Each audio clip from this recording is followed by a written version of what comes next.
সৃজিত দা আমাকে খুব বকাবকি করছে, সময় আমরা শুরু করতে পারিনি বলে। আমি একদম কথা বাড়াবো না।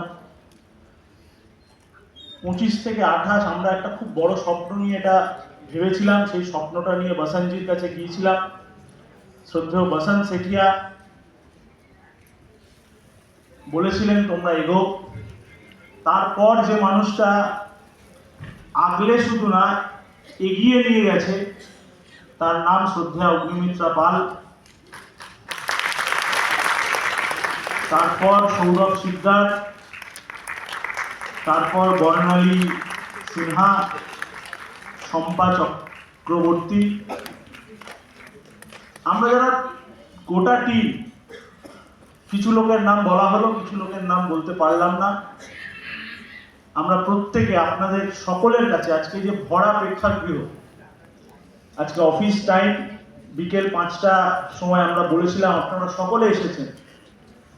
সকলকে আমাদের এই ফেস্টিভ্যাল কমিটির পক্ষ থেকে অনেক অনেক অনেক কৃতজ্ঞতা এবং ধন্যবাদ। এবং এই ফেস্টিভ্যালে যে সমস্ত মানুষজন আজকে আশীর্বাদ দিয়ে গেলেন, হাসানদা থেকে শুরু করে কুমার শানু, ডক্টর রাজেশ শীল থেকে শুরু করে সর্বরী মুখোপাধ্যায়, রুদ্রনীল ঘোষ থেকে রুদ্রনারায়ণ দা আসছেন, সকলকে আমাদের অনেক অনেক কৃতজ্ঞতা। 3 জন গুণী মানুষকে আমরা জীবনকৃতি সম্মান আজকে দেব। তার মধ্যে 3 জন বাংলা ছায়াছবির এবং থিয়েটারের মান্য মানুষ আছেন। আমরা চেষ্টা করব তাদেরকে সম্মান দেওয়ার। আপনারা সকলে আমাদের পাশে থাকবেন।